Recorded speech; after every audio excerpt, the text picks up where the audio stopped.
reflective sort of dialogue for me. What are you trying to teach? What is it that you're trying to teach? Are you trying to teach the 4 skills? Are you trying to teach the literature of that language? Are you trying, what is it that you're actually trying to do in your teaching? And how does what you do actually relate to what you think?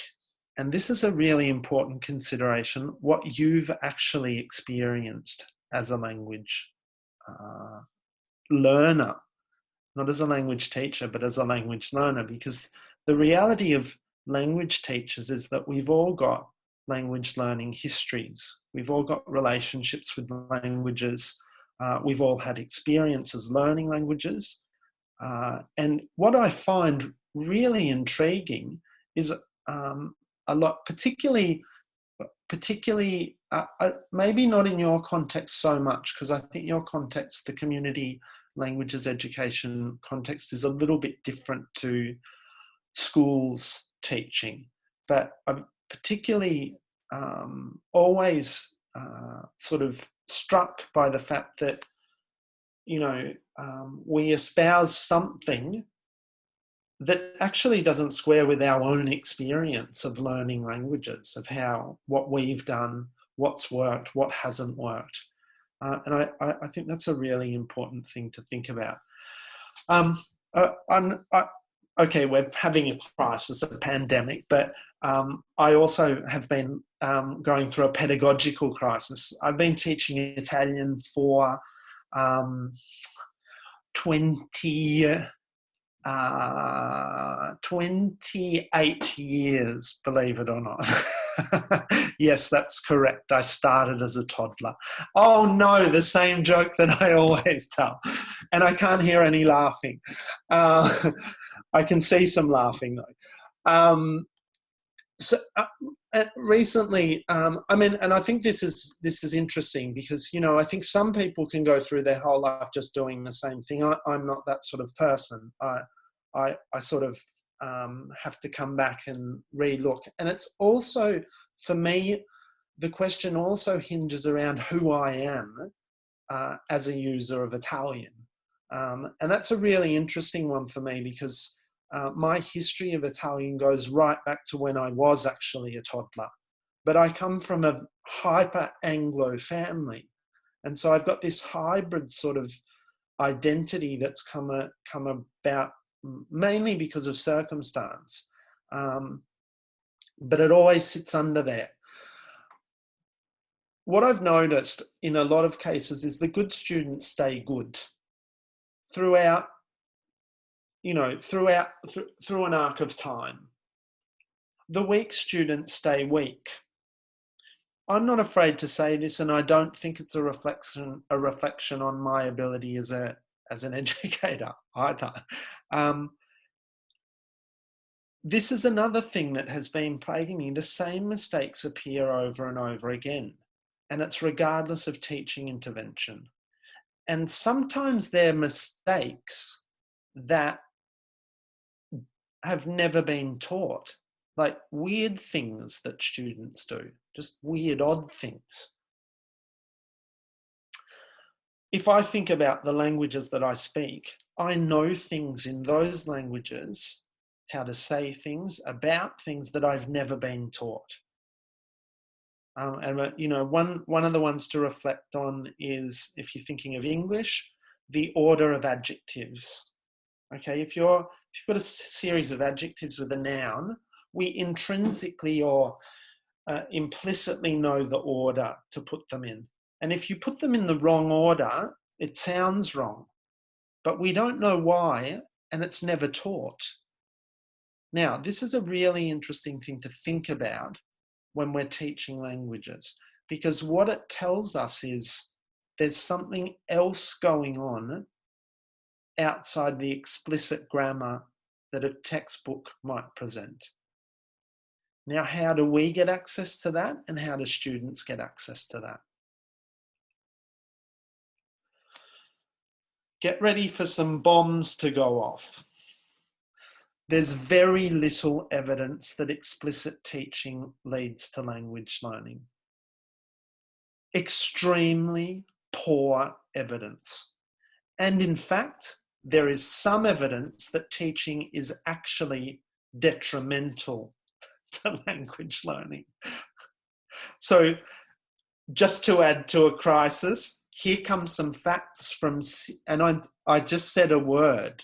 These are facts that come from second language acquisition research, which is more than 60 years old. So it's not new stuff. This is stuff that's been developed for the last 60 years. What's interesting with second language acquisition research is it doesn't sort of mix much with the language teaching professions, which is very strange if you think about it. There's no evidence yet. No one's been able to prove that explicit knowledge turns into implicit knowledge. So we teach a rule of whatever it might be.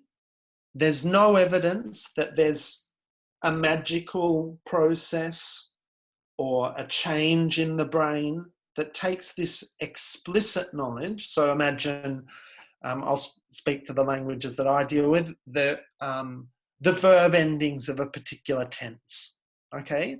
There's no evidence that by teaching those explicitly in a rule-bound way, that they suddenly turn into implicit knowledge that a student can access unconsciously. Yet we think that's what we're doing. We think that's what we're facilitating. This is perhaps the best one. More speaking doesn't lead to better speaking. There's no proof. More writing doesn't lead to better writing. No, there's no proof. I can see some quizzically raised eyebrows. Okay, I'm making very broad statements here. Obviously, if we unpack it a little bit, if we're talking about text type, obviously teaching the features of a particular genre, letter writing, job ad, recipe, that sort of thing, that will lead to a formal improvement, okay? What I'm talking about is at the language level. More writing doesn't necessarily improve grammar, doesn't necessarily widen vocabulary, doesn't lead to more complex grammatical structures. I've been one of the flat earth people. I've been like a flat earth person on second language anxiety. No, there's no second language anxiety. No, just toughen up. I'm just going to put you on the spot and make you do these horrific things, and that's fine, and you'll learn. Actually, no. And if we think of ourselves, I've been wrestling a little bit with Spanish these last few years, and wrestling is the appropriate word to use. I love Spanish. I love the sound of it. I love there's a lot that I love about it. But you put me on the spot in that language, I cannot do a thing. I cannot do anything. And you can see what I'm like. I'm happy to talk. If you want to do 3 hours on Zoom, we'll stay here, although I'll probably have to get up and get a drink at some point. But as far as it goes, this notion of second language anxiety is absolutely true. So, we think we're doing the students a service when we go around the circle and get them to fill in the blank or whatever. Actually, no. We're blocking learning. And this is the thing. Languages, whether it's the first language, second, third, fourth, additional sixth language, the thing that you need to learn any language is comprehensible input. Comprehensible input isn't a worksheet of colours. It's not a close exercise to fill in the verbs. It's not a list of vocabulary. That's not comprehensible input. That's explicit teaching for a particular purpose. Now, in a formal setting, that's fine. But what we have to understand is that's not language learning. That's something else. And it might be what we're required to do because of, you know, the constraints of the situation. But this is where I ask you to go to your theory of language learning. If you think you're teaching, if your mission, your role is to teach that language, you actually have to consider these positions. Some context issues. We know adult learners are quicker than children in formal language learning settings, formal language learning settings with explicit knowledge. Okay, so adults, and here I mean post-pubescent teenagers as well, because they've got the adult sort of structures going on. They will learn rules quicker than children. Okay, and we know this. This is lots of work on this. So, but the difference is children aren't so resistant to learning. Once you know, everyone hits puberty, the walls go up. It's more embarrassing. I'm not doing that. This isn't cool. I don't like it. I don't like you. I don't like your hair. Your glasses are dorky. I'm not listening to you. All of these things start to happen, and that starts to get in the way. There's a lot of talk around motivation, and I'm hazarding a guess that in community languages settings, maybe the motivation's different to school additional languages learning settings. Maybe there's more extracurricular input. Maybe there's the language understudy is the language of the home, for instance, or the language of the family. Maybe the language anxiety is lower as well. Maybe it's not the additional language either. Maybe it's the first language, and then that sort of changes things a little bit. But what it does not change is we need comprehensible input. So motivation for learning is important. Is it a social motivation? Is it about family? Is it for academic purposes? And obviously, increasingly, as you get towards the HSC, it's going to be much more academically oriented. Okay, we're talking about online. This is my first commandment. Pedagogy first, technology later. So you shouldn't be, in my view, you shouldn't be going, oh, this latest whatever, I'm going to use this. You only use that if it serves your pedagogical purpose. There's, you know, bells and whistles, whatever. And again, it's going back, I'm assuming we want to teach the language. If we want to teach the language, the pedagogy has to come first. Maximizing input. Okay, this can be hard, and sometimes this can be a complete rethinking. So for me, this has been a complete rethinking of what I've been doing. I've really turned everything that I've done for the last however many years on its head. And it's really interesting because some of the things that I've started to do, some people would look at them and go, wow, that's really anachronistic, really backward looking. And I'll talk about that a little bit more as we go along. We've got to understand that what we're teaching isn't what students are learning. Okay, every person has a different construction of the language in their head. Okay, the way my Italian in my head is different to the next Italian speaker's Italian in their head. In a classroom, every child has, or every student has a version of the language that you're teaching in their head that's different from the student and different to yours. And this is something that's important to appreciate. As teachers, I think it's really important to do what you're good at and not put yourself in situations where you're trying to do something that actually you don't feel comfortable with. don't get swamped by all the ideas. There's been so much about online learning. Oh, this, and use this tool and this and that, and this person doing a talk, and I'll go into this webinar and do that. Don't feel guilty if actually what you want to do is something just really simple, in line with your theory of what you're doing. And that's why it's important to remember what your objectives are. I've been doing story listening. Now, story listening's interesting. It's got, and I've put you the links here. And after this session, I'll put together a bit more information and send it out, actually with a couple of examples of me doing some story listening, some mini lessons that I've done, so that you can see an example. But there is actually a wealth of information out there already about it. What's interesting about story listening is the proponent of it, who's Beniko Mason.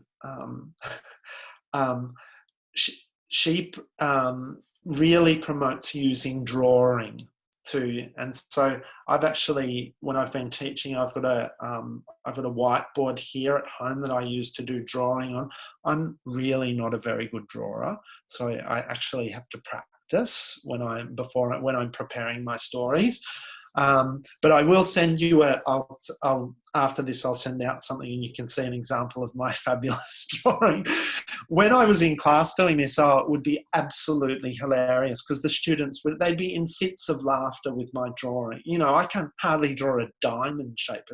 Anyway, basically what you do is you tell stories in the language, and you use visual aids in the form of drawing, but also you tell the story in a way that makes it comprehensible.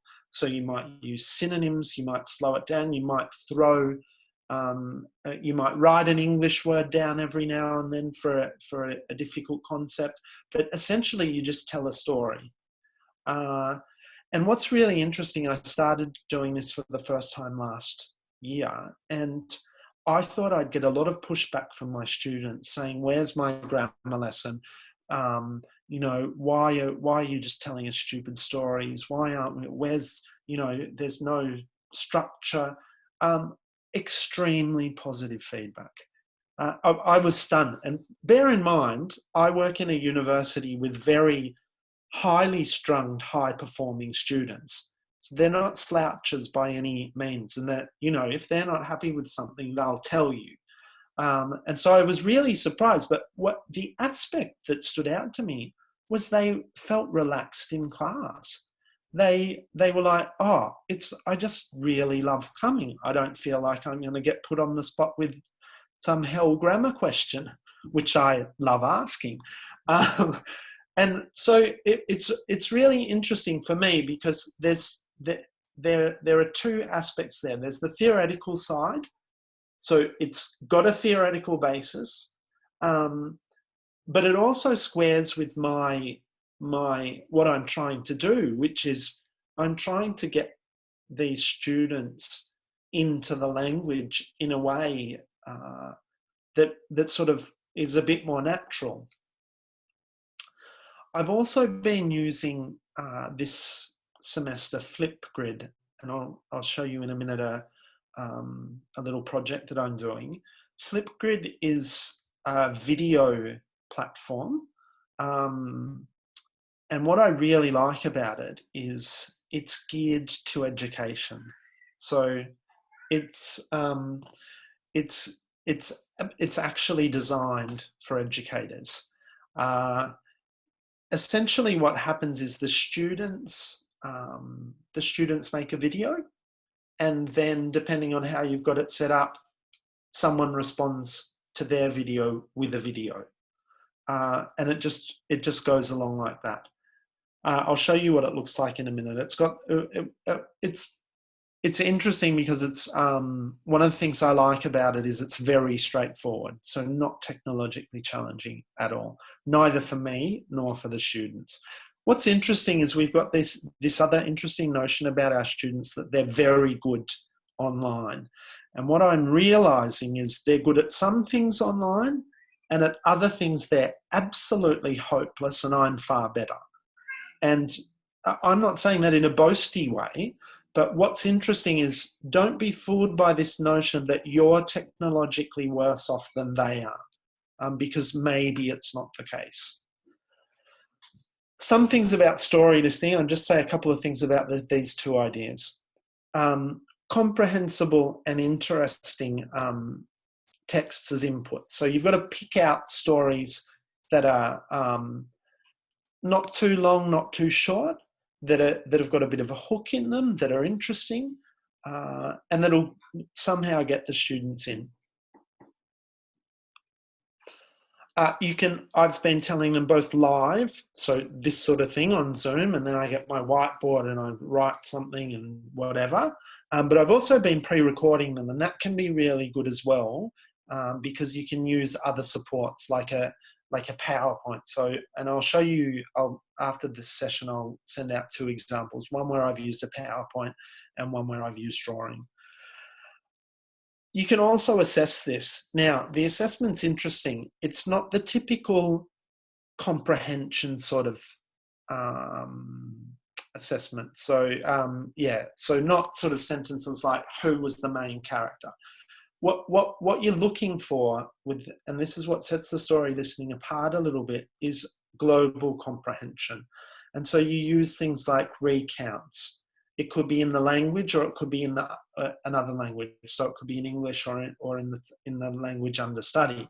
Summaries, they could be oral, they could be written, they could be drawn. I've actually had great success with it. And we're talking university students, getting the students to draw the story. They loved it, actually. They love it. Now, what I haven't started testing yet is the impact on language. But what I did notice last year, just informally, was in one particular writing task that wasn't related, that was unrelated, another part of my subject, where they had to write in Italian, I noticed a little bit wider vocabulary than normal. And so I think I started already to see some influences there. With the Flipgrid, what I love about it is it's a task that creates input. So if you have your students doing video in the language under study, this at the same time serves 2 purposes. It's their production in the language, but it also becomes input for other students. And so it's this notion of trying to maximize input through our teaching and learning activities. As I said, short videos as an exchange, they could be for different audiences. And I'll show you the project I'm doing at the moment, and then I'll maybe pose you some ideas for you. Technologically, as I said, very straightforward, geared towards education and multiple uses there. Last sort of comments, then we'll look at a couple of other things. Students have a view about what constitutes formal language learning. Don't forget this and manage it a little bit. It's important to tell them what you're doing and why you're doing it. So I've actually been asking my students nicely to read information about the things that are informing my approach to teaching and learning. And this is actually really useful. Obviously, depends on the age of your students, but even young students, if you tell them we're doing this for this reason, I think that's really valuable. You need to be able to explain what your theory of language is. And this notion of metacognition and reflection on the part of the students. Get them to think about what they're doing, what's working for them, what isn't working, why it's working, why it isn't working. I got my students a couple of weeks ago to do a log for 3 days of their use of Italian. Just all sorts of use, what they were doing. Now, remember, we've been in lockdown. So, in a way that's interesting because it means people do, you know, when there's no commuting, they've got a lot more time on their hands, that sort of thing. But it was really interesting, actually, for some of the students to do this log and see how little time they spent on the language, either formally or informally. Others, how much time they spent on the language formally and informally. Just really useful and really easy things to do.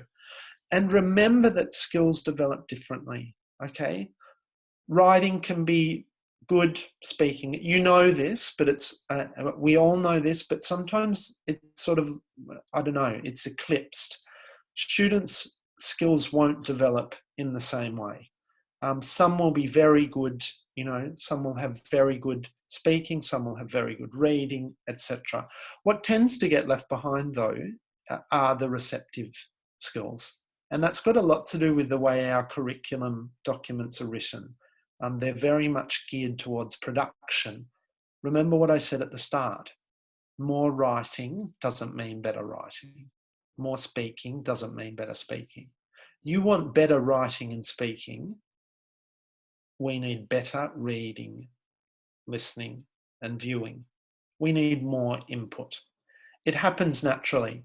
I want you to all think of something that you know about some language. I don't care which one. Just think about something you know in some language that you were never taught. You'll be able to think of something because there's lots of things that we've never been taught. I'm going to come over to you in a second, but before that, I just want to show you just what the flip grid looks like.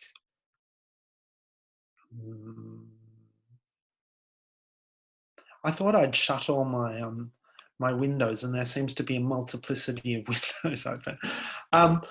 So I'm doing this really cute online collaboration between my students in Melbourne and students in a senior secondary technical school in Bergamo in Italy, which is, Bergamo was, remember, it was the horrific epicenter of the COVID-19, horrifying scenes there of the Russians having to come and help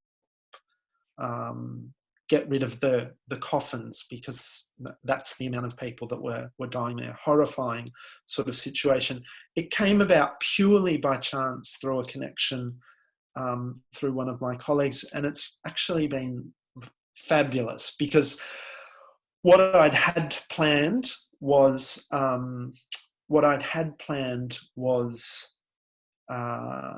a small internship in the bilingual Italian school, the primary bilingual program at Brunswick South Primary School, which we could then, of course, not do. And so what I wanted was something which had a connection with education, had a connection with notions of learning a language in a sort of CLIL setting. And this just came about, which has been absolutely superb. So basically what you see is, these are my students. If I click on this, what will happen? So, so my students' video comes up, and then she's paired with a student in Bergamo who then posts a video back again. We did introductions in our first language. So my students did their introductions in English. The Italians did their introductions in Italian. And then for the second round, there was a bit of language swap back and forward.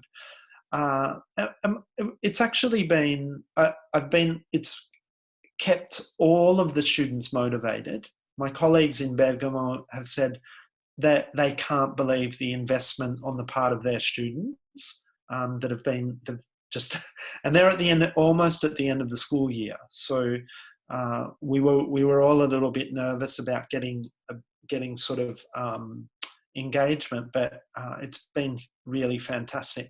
I'd absolutely recommend you have a look at this this platform, Flipgrid. It's also, you can also it's got the mobile app as well. So it mimics a lot of the social media that particularly the younger generations are dealing with all the time. So it feels very familiar for them.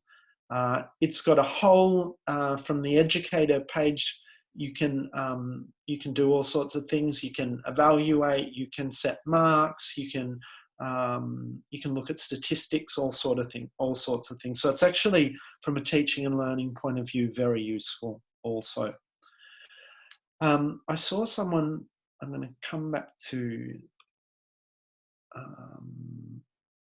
here. Someone raised their hand.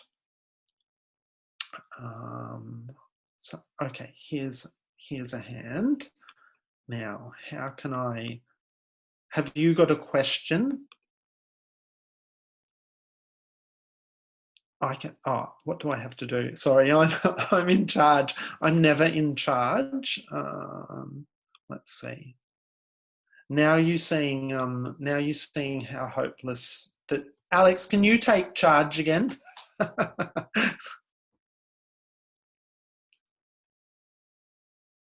Oh, can I? Yes, you can. Okay, good. Here we go. I make you the host. What would you like me to do? Everything.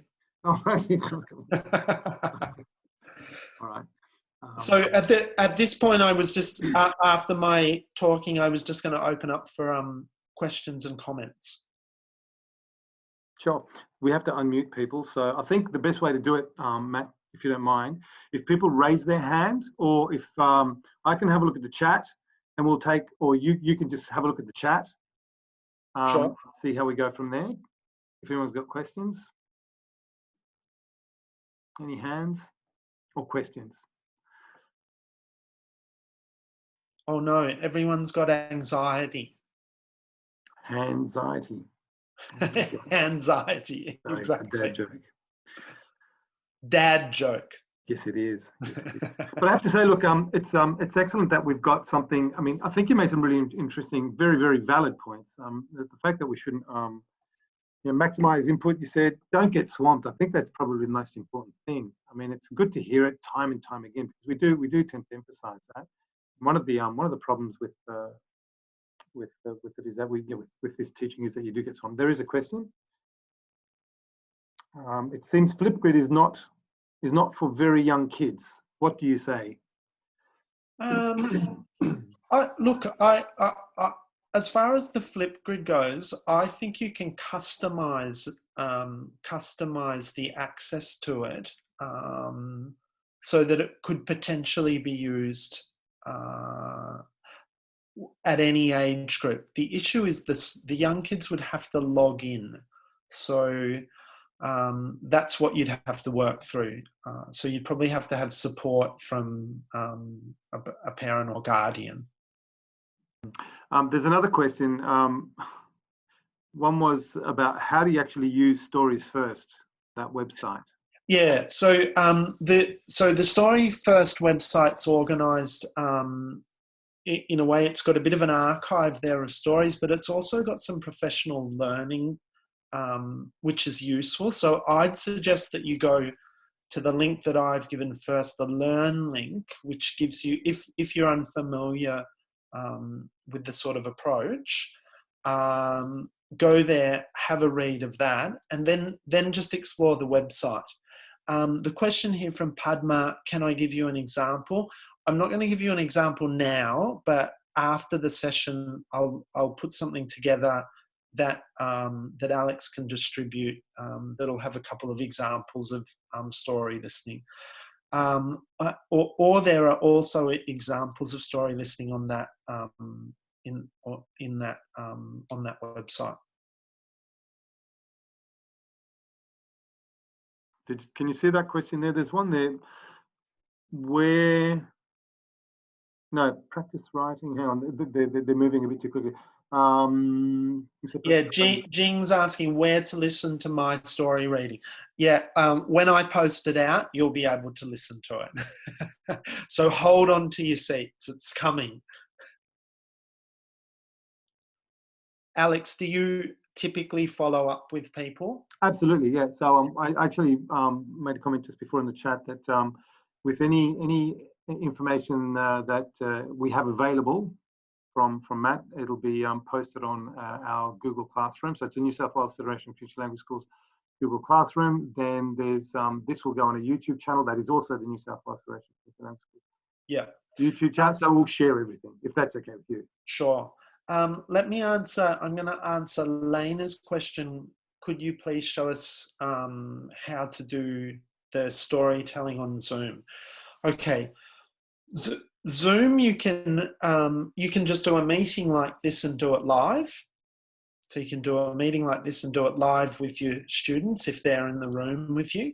The other option is you can start a meeting on Zoom by yourself, so with no one else, record the meeting as you tell the story.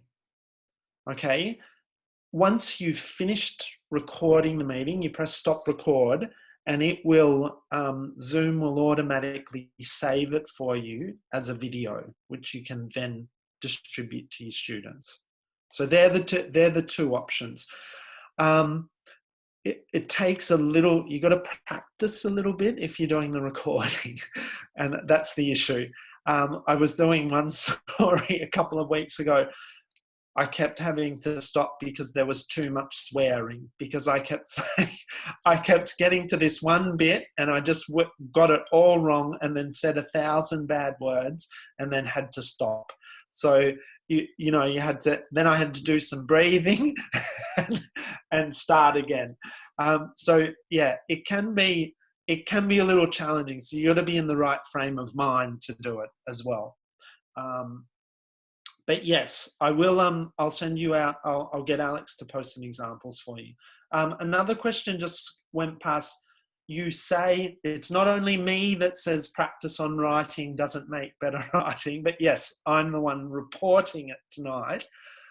What does, and then it's what practices make you better learn a second language?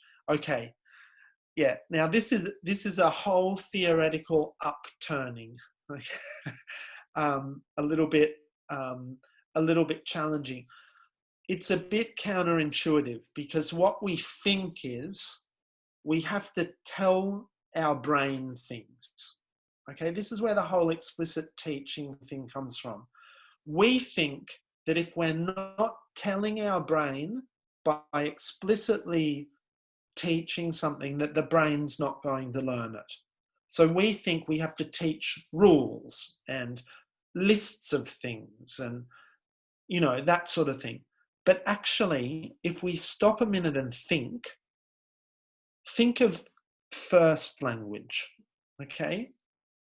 I have 2 children. I never conjugated verbs for them when they were babies. I never said, hello, darling. I run, you run, we run. I never did that. They never heard a formal conjugation of a verb in their first however many years as English speakers. Think about that for a little minute, and then it sort of starts, then you sort of start to go, actually, why would I ever do that to try and teach a language? Because the thing is, the brain has the architecture there. The brain has the architecture of language, it's in there. So if we give language data, if we give the brain input that it can start to interpret, it starts to form the rules. And that's why we get those very strange mistakes that students make. Because what they've done is they've taken some language in and their brain started to form an idea of how it works. It just hasn't got it right yet. The way to make it better is more language, more examples, more reading, more listening. And you know, this sounds like, if you think about this, this is actually a dream for us. This is a dream for us. If this works, and it does work, It does work. There are examples of it. There are countless examples of it, of people just using think of anyone who's changed, and you'd know a lot of people in this situation who have changed countries, who haven't had much formal language teaching and learning, yet they can function in a language. I think it really warrants thinking about. Yes. Okay, do I use Gianfranco's activities at university? Okay, we all know Conti, Gianfranco. Okay, this is about formulae. Okay, this is what I said before. This isn't about language learning. This is about formula. This is about put this sentence together like this, now put this word in and you've got the sentence. What I'm not convinced about is that it leads to language learning. It leads to being able to form particular patterns and particular structures. And it actually works. It's very efficient. It's a very efficient way of doing it. But is it leading to language learning? Is language learning being able to substitute the name of an animal, a different animal, in a frame sentence? Is that language learning? So this is what I'm asking you to think about.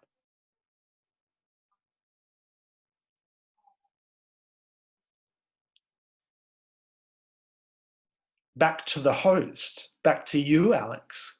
Thanks for that. Okay. Well, I suppose if we don't have that many questions. Anna had a question. Oh, where was that?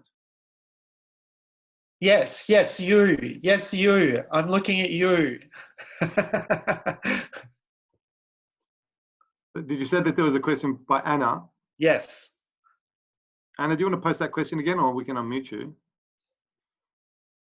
Yes, let's hear another voice. Okay. Do you see a place for games and language learning as young children love these? Jenny. So do you see a place for games and language learning as young children love these? But absolutely. But let's be clear about what they're doing, what they're for.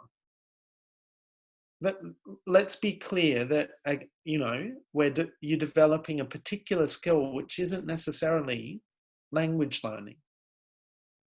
It's language related, absolutely. Absolutely. I'm not saying that. But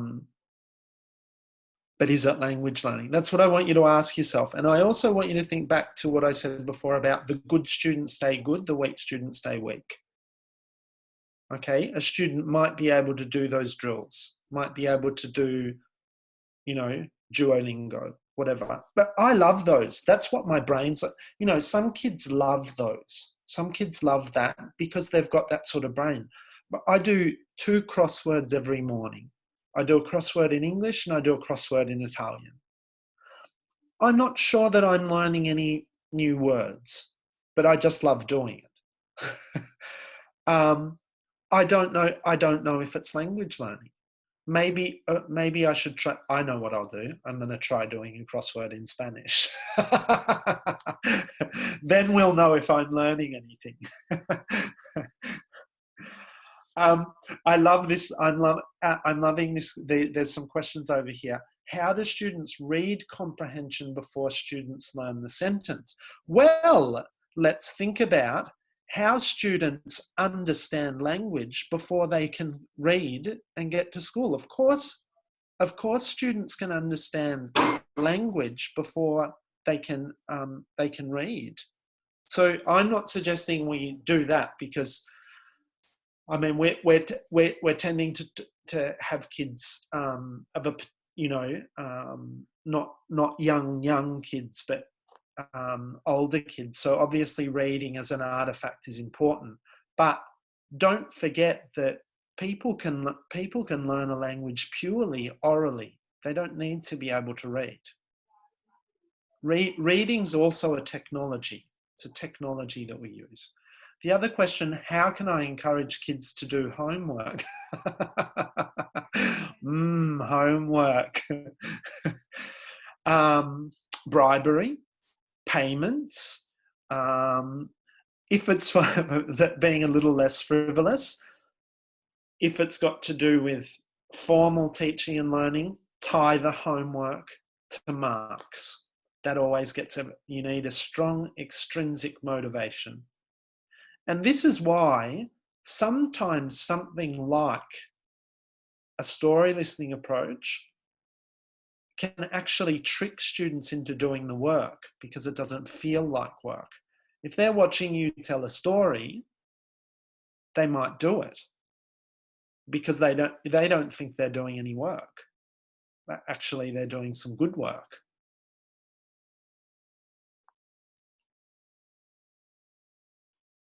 Okay, Anna's over here saying to learn a language, you need to learn to think in that language and forget the English structure.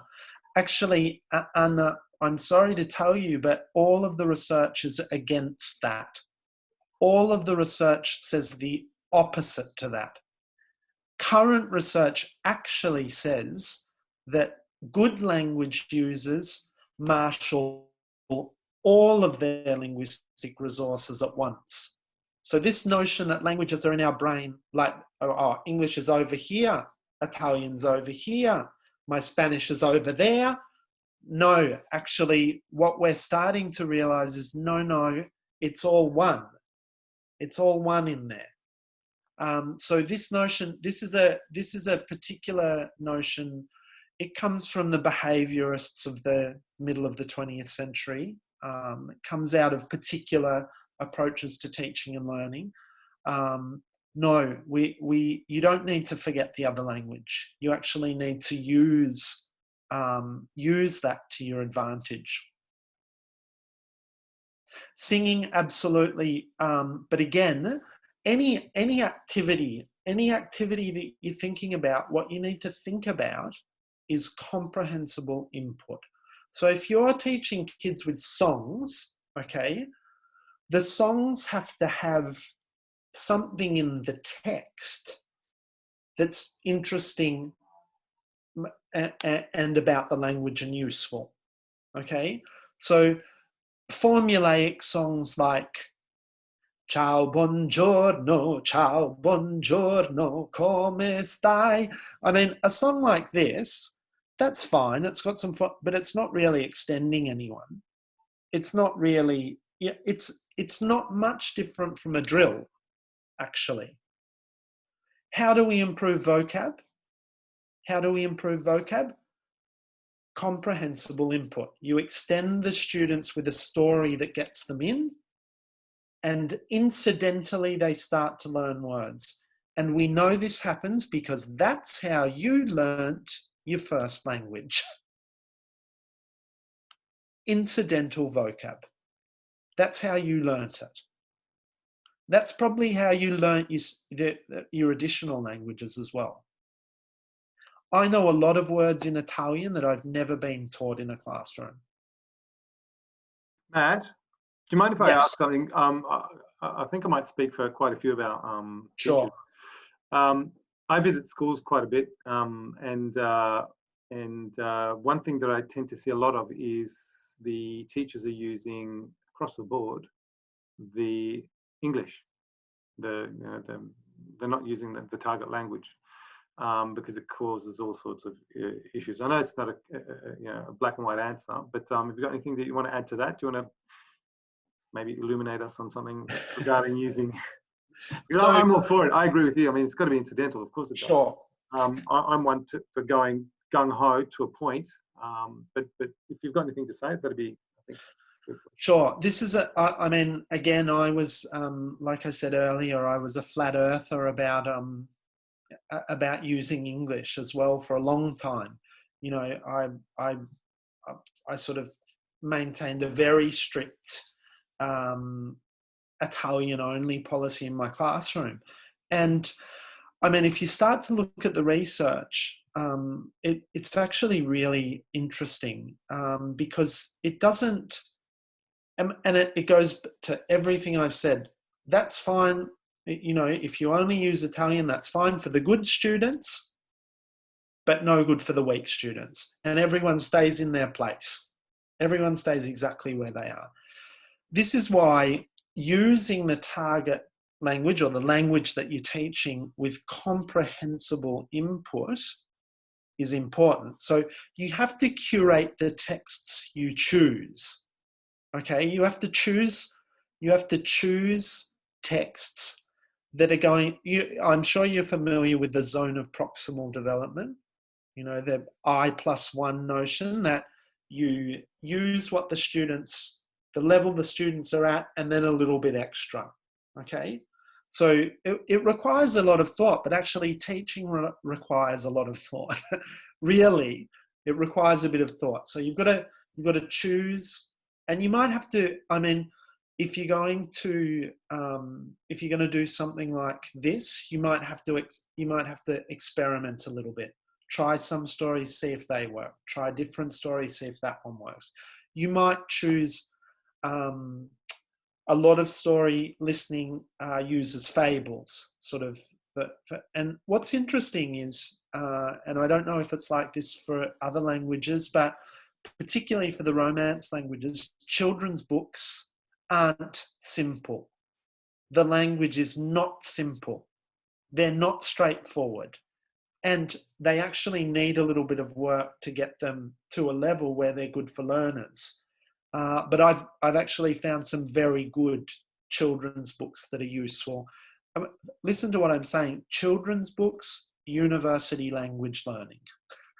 So yeah, it sounds counterintuitive, but actually, if we promote this notion of comprehensible input, we've got to look carefully at what we're doing. Using the language just as a teaching tool, as blunt force in the classroom, that's not teaching. No one's learning anything.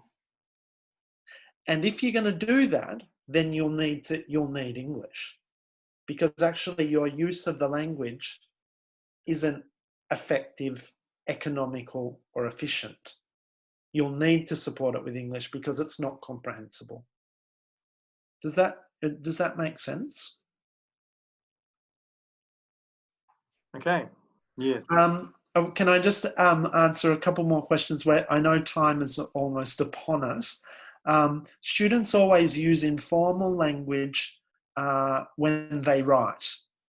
Okay, this is an interesting question. They use informal language because that's the comprehensible input that they've had. And can you see that comprehensible input's what they're learning? They're learning that language. They can reproduce that language. So it's sort of supporting this idea that I'm trying to give you, that that if you want your students to write formally, there's a process to go through. You've got to go through stages of the different, and I'll try and give you, there's one very nice paper on this. It's a short academic paper, very accessible, that I'll remember to put in, that talks about how to get students up to a more academic-y level of writing. I think that's probably it. Okay. Thank you very much for having me. I hope that's been... No, it was great. Thank you so much. That was really, really interesting. I mean, you can see the comments probably on the side there, but it's all thank you, very, very interesting. So I suppose on behalf of everybody, again, thanks so much for helping us out with yet some more excellent ideas. Going through this tough time of teaching remotely. So could I just remind everybody on the 1st of June, Rod Ellis will be talking about task-based teaching and learning. So stay tuned for that. You will receive some information about that. And don't forget, there's another thing that I think all Zoom users probably have heard about. This is just a little bit of a digression. There is an update apparently, and if it doesn't work, if you don't update, if you haven't heard yet, it'll update next time you switch on Zoom, and that's happening before that June the 1st webinar. Now, apart from that, you've got the details, people, for the contents. Matt will be hopefully sending us some more bits and pieces, and then we can all have a look at the websites, etc., in our own time. Matt, good night, buonanotte, buonasera, ti ringrazio, and everybody, we'll see you again. Thanks a lot. Bye.